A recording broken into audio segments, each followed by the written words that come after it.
मुझे लगता है कि यहाँ आकर प्रधानमंत्री जी राहुल जी का मजाक तो बना लेते हैं, लेकिन घर जाके उनकी बातों पर गौर करते हैं। महिला आरक्षण जैसे ऐतिहासिक कदम को उन्होंने सत्ता को बनाए रखने का एक कमजोर बहाना बना दिया है। जाति जनगणना को नकारते हुए एक ऐसी संसद बनाना चाहते हैं जिसमें सिर्फ अभिव्यक्ति और चर्चा का ही अभाव नहीं होगा। मंत्री जी हंस रहे हैं। पूरी योजना बना रखी है। चाणक्य आज अगर जिंदा होते तो वो भी चौंक जाते आपकी राजनीतिक कुटिलता पे। महोदय जी, आज इस विषय पर आपने मुझे बोलने का मौका दिया, इसके लिए मैं आपकी बहुत बहुत आभारी हूँ। ये वो विषय है जो देश की हर महिला के दिल के का ही विषय है, इसलिए आज इस पे बोलने का मौका मिले, इसके लिए मैं आपकी फिर से आभारी हूँ। इस विषय का एक छोटा सा बैकग्राउंड बताना चाहती हूँ, क्योंकि प्रधानमंत्री महोदय जी ने अपने भाषण में काफ़ी जिक्र किए कि किसने रोका, कैसे रोका, 30 सालों से कैसे ये निर्णय रोका गया। तो इसका बैकग्राउंड ये है, मेरे सत्ता पक्ष के साथियों को शायद ये बात पसंद नहीं आएगी, लेकिन इसका ऐतिहासिक बैकग्राउंड ये है कि इसकी शुरुआत भी नेहरू नाम के एक व्यक्ति ने ही किया। लेकिन घबराइए नहीं, ये वो नेहरू नहीं है जिनसे आप इतना कतराते हैं। ये उनके पिताजी मोतीलाल नेहरू जी ने एक रिपोर्ट तैयार की थी 1928 में, और उस प्रतिवेदन को उन्होंने कांग्रेस पार्टी की कार्य समिति को दिया था। वो एक समिति के अध्यक्ष थे। उसमें उन्होंने 19 मूल अधिकारों की सूची बनाई थी। 1931 में सरदार पटेल जी की अध्यक्षता में कांग्रेस अधिवेशन हुआ था कराची में। उस कराची अधिवेशन में इस प्रस्ताव को पारित किया गया, और वहीं से ये शुरुआत हुई कि महिलाओं का समान अधिकार हमारे देश की राजनीति में शामिल हुआ। उसी समय 1 वोट 1 सिटीजन 1 वैल्यू का सिद्धांत भी हमारी राजनीति में स्थापित हुआ। आपको ताज्जुब होगा ये जानकर कि जबकि इस सिद्धांत की वजह से हमारे देश में महिलाओं को वोट देने का अधिकार आज़ादी के पहले दिन से मिला, अमेरिका जैसे देश में ये अधिकार उन्हें इस अधिकार के लिए 150 साल इंतजार करना पड़ा, संघर्ष करना पड़ा। हमारे देश की राजनीतिक व्यवस्था में महिला आरक्षण लागू करना भी दुनिया में एक ऐसा ही अनोखा कदम था। पंचायतों और नगर पालिकाओं में 33% आरक्षण का प्रावधान भी भारतीय राष्ट्रीय कांग्रेस की सरकार ने स्वर्गीय राजीव गांधी जी के नेतृत्व में सदन पटल पर पहली बार पेश किया, मगर उस समय ये प्रावधान पारित नहीं हो पाया। आज आदरणीय प्रधानमंत्री महोदय जी ने भी इसका जिक्र किया, लेकिन हमेशा की तरह उन्होंने आधी बात बोल दी। उन्होंने कहा, सदन को ये बताया कि विरोध करने वाले कौन थे, उन्होंने ये नहीं बताया। उन्होंने कहा कि इसका विरोध हुआ, कौन किसने विरोध किया और नहीं बताया। विरोध तो आप ही ने किया था, भाजपा ने। कुछ सालों बाद स्वर्गीय श्री पीवी नरसिम्हा राव जी के नेतृत्व में कांग्रेस सरकार ने इस कानून को सदन में पारित करके लागू किया। आज अपने भाषण में प्रधानमंत्री जी ने जब पंचायत की आंदोलित महिलाओं का जिक्र किया, तो ये समझ लीजिए कि इस कदम के चलते ही आज 40 लाख पंचायत प्रतिनिधियों में से 15 लाख महिलाएं हमारे लोकतंत्र में भागीदार हैं। 2010 में स्वर्गीय प्रधानमंत्री डॉक्टर मनमोहन सिंह जी और यूपीए की अध्यक्ष श्रीमती सोनिया गांधी जी के नेतृत्व में कांग्रेस पार्टी ने लोकसभा और विधानसभा में महिलाओं को आरक्षण देने का फिर से प्रयास किया। राज्यसभा में इसे पारित भी कराया, लेकिन लोकसभा में आम सहमति नहीं बन पाई। 2018 में आदरणीय श्री राहुल गांधी जी ने मोदी जी को एक पत्र लिखा, और उस पत्र में उन्होंने कहा कि ये महिला का जो आरक्षण है ये 2019 तक लागू हो जाना चाहिए। मुझे लगता है कि यहाँ आकर प्रधानमंत्री जी राहुल जी का मजाक तो बना लेते हैं, लेकिन घर जाके उनकी बातों पर गौर करते हैं, क्योंकि हम आज उसी बात पर चर्चा कर रहे हैं। वैसे आज प्रधानमंत्री जी की बातों से ये लगा कि भाजपा ही महिला आरक्षण के चैंपियन, प्रस्तावक और सबसे बड़े समर्थक रहे हैं। इनके पूरे भाषण में यही बात थी, जबकि ये कह रहे थे कि इन्हें इसका श्रेय नहीं चाहिए। कोई भी महिला आपको बता देगी कि बार बार बहकाने वाले पुरुषों को महिलाएं झट से पहचान लेती हैं।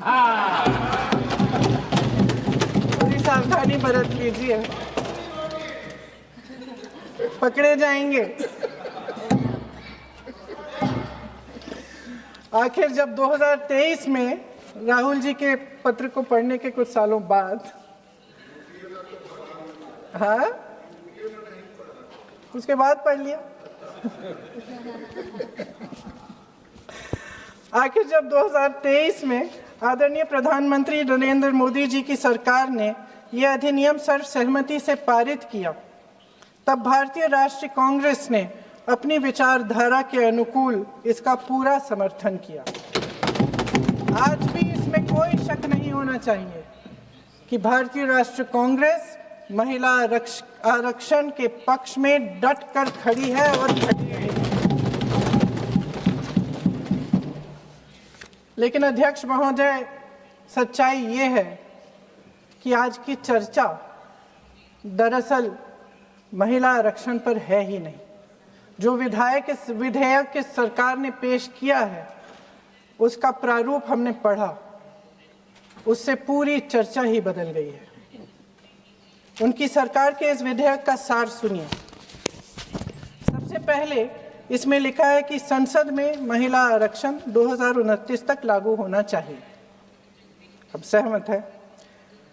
फिर कहा गया है कि इसे लागू करने के लिए लोकसभा सदस्यों की संख्या 50% बढ़ानी पड़ेगी। मतलब कि सीटों की संख्या 543 से बढ़कर 850 तक बढ़ाई जाएगी।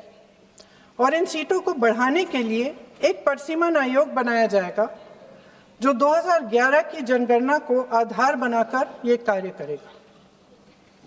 ऊपर से इसमें कोई आपत्तिजनक बात नहीं लगती, मगर इसे गहराई से समझा जाए तो इसका असली मकसद उभरता है। वह राजनीति की बू जिसका जिक्र प्रधानमंत्री महोदय ने किया, वह राजनीति की बू इसमें पूरी तरह से घुली हुई है। दरअसल इसी सरकार ने महिला आरक्षण का जो विधेयक सर्वसहमति से 2023 में पारित कराया था, उसमें दो चीजें थी जो इस विधेयक में नहीं है। उसमें लिखा था कि इसे लागू करने से पहले नई जनगणना और परिसीमन कराई जाएगी। अब अचानक क्या हो गया? मन बदल गया। वही सरकार पुराने आंकड़ों के आधार पर क्यों आगे बढ़ना चाह रही है, और इतनी जल्दबाजी क्यों? अध्यक्ष महोदय, ये हमारे देश की सच्चाई है कि प्रतिनिधित्व का सवाल जनसंख्या के सवाल से जुड़ा हुआ है। जब तक जातीय जनगणना नहीं होती, सभी वर्गों को उचित प्रतिनिधित्व नहीं मिल सकता। ये अनिवार्य है। ये सरकार 2011 की जनगणना पर आगे बढ़ना इसलिए चाहती है क्योंकि इस जनगणना में ओबीसी वर्ग की संख्या ही नहीं है।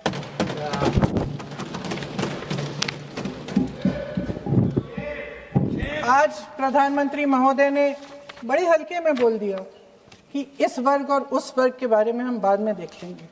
कौन सा इस वर्ग, कौन सा उस वर्ग? ओबीसी वर्ग की बात कर रहे थे कि हम बाद में ही देख लेंगे इसके बारे में। ये हल्के में नहीं लेना चाहिए अध्यक्ष महोदय।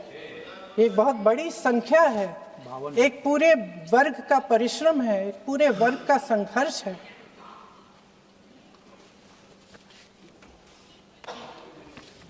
इसे टेक्निकल मुद्दा बता के उन्होंने अपना पल्ला झाड़ दिया। हम इनकी मांग कर रहे हैं, हम इनकी ज़रूरतों को आगे कर रहे हैं, हम कह रहे हैं कि इनको भी अपना हक मिलना चाहिए, और प्रधानमंत्री जी ने उसको एक टेक्निकल मुद्दा बता दिया। हमारे प्रधानमंत्री महोदय किस बात से घबरा रहे हैं?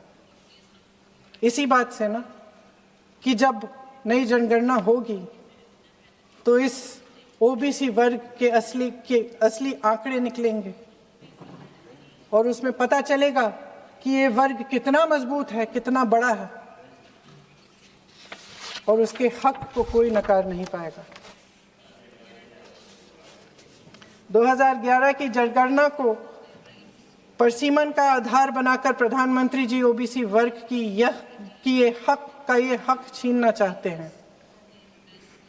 उनके साथ एक बहुत बड़ा अन्याय करने जा रहे हैं। अध्यक्ष महोदय, कांग्रेस पार्टी कभी नहीं होने देगी। हमारा संविधान सबका है, ये देश एक एक देशवासी का है। किसी एक का हक छीनकर इसे नहीं चलाया जा सकता। इस विधेयक में सिर्फ यह अभाव नहीं है, एक और खतरनाक अभाव है। संसद का 50% विस्तार प्रस्तावित है, लेकिन इसके लिए कोई ठोस प्रक्रिया के बारे में एक भी शब्द नहीं लिखा है। आश्चर्य की बात यह है कि इतने बड़े परिवर्तन के नियम क्या होंगे, कैसे किया जाएगा, इसके बारे में पूरे विधेयक में एक भी शब्द नहीं है। महोदय, संसद में भारत के हर प्रदेश की भागीदारी 1971 में निश्चित तौर पर तय की गई थी और इसमें परिवर्तन लाने पर रोक लगाई गई थी, लेकिन इस विधेयक के तहत ये सब बदलने जा रहा है। आदरणीय प्रधानमंत्री महोदय जी और उनके अन्य मंत्रियों के खोखले आश्वासनों के बावजूद यह निश्चित है कि संसद में प्रदेशों के वजन का परिवर्तन किया जाएगा। हमारे लोकतंत्र की व्यवस्था में इतने बड़े परिवर्तन के लिए पूरी प्रक्रिया बनी हुई है, मगर इनकी योजना यही है कि प्रक्रिया को नकारा जाएगा।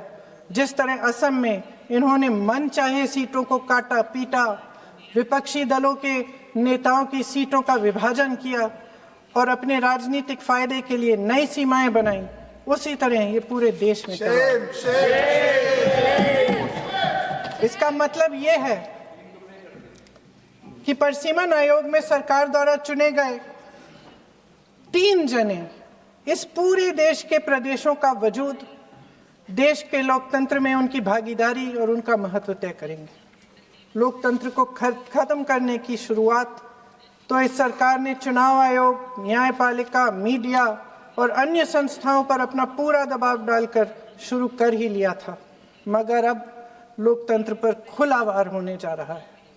अगर ये विधेयक पारित होता है तो समझ लीजिए कि इस देश में लोकतंत्र खत्म हो जाएगा। अध्यक्ष महोदय, मौजूदा सरकार एक बार फिर इस देश की जनता की आंखों में धूल झोंकने का काम करके देश की अखंडता पर बहुत बड़ा हमला कर रही है। एक तरफ महिला आरक्षण की बड़ी बड़ी बातें, तो दूसरी तरफ गुप्त रूप से ओबीसी वर्ग का हक छीना जा रहा है और कुछ प्रदेशों की ताकत कम करके लोकतंत्र की धज्जियां उड़ाकर अगले चुनाव के लिए अपनी पार्टी की मजबूती का ढांचा बनाया जा रहा है। हंस रहे हैं गृह मंत्री जी, हंस रहे हैं। पूरी योजना बना रखी है। चाणक्य आज अगर जिंदा होते तो वो भी चौंक जाते आपकी राजनीतिक कुटिलता पे।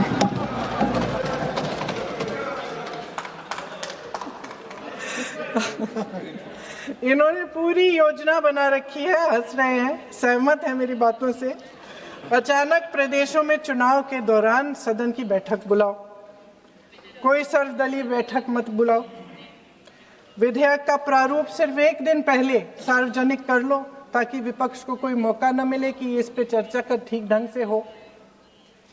मीडिया और पब्लिक में पहले से ही चर्चा शुरू कर लो कि मोदी जी एक बहुत बड़ा कदम उठाने वाले हैं महिलाओं के उत्थान के लिए।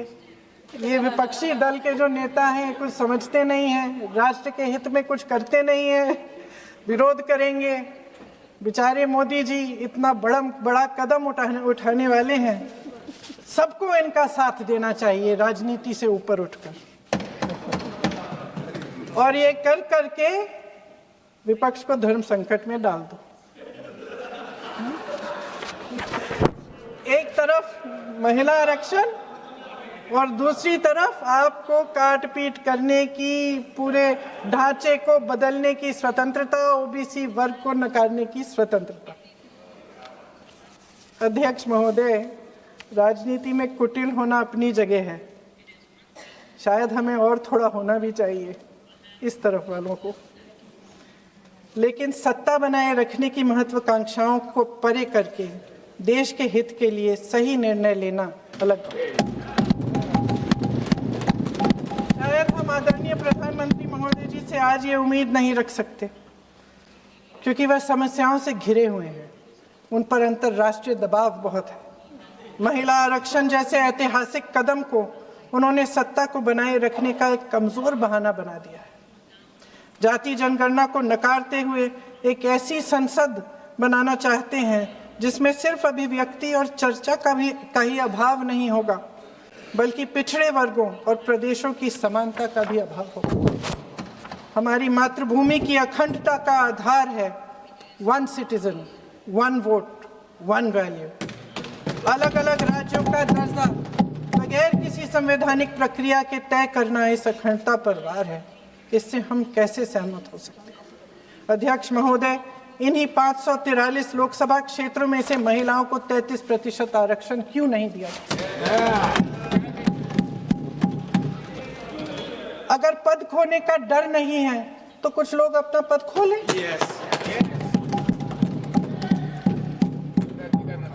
इसी में से SC ST का जो दर्जा है, SC ST में महिलाओं का आरक्षण 33% हो जाए, 1/3 आरक्षण हो जाए, ओबीसी का भी उचित आरक्षण हो जाए, आज पारित हो सकता है। शुभ काम भी हो जाएगा, बेवजह प्रक्रियाहीन परिसीमन से देश का नुकसान भी नहीं होगा और काला टीका भी काम आ जाएगा।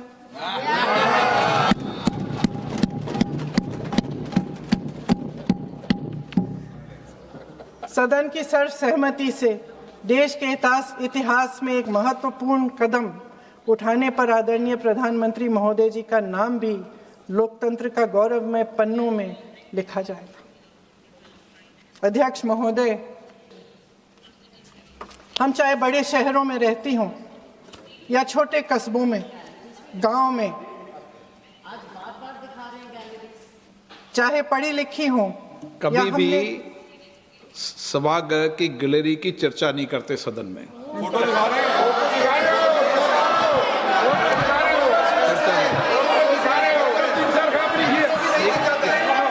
एक मिनट महोदय, मैं थोड़ी अभी भी थोड़ी नई हूँ, मैं समझ जाऊंगी। प्रियंका जी, एक मिनट। माननीय सभासदों, सभा की सहमति हो तो सभा की कार्रवाई आज रात को 11 बजे तक बढ़ा दी जाए।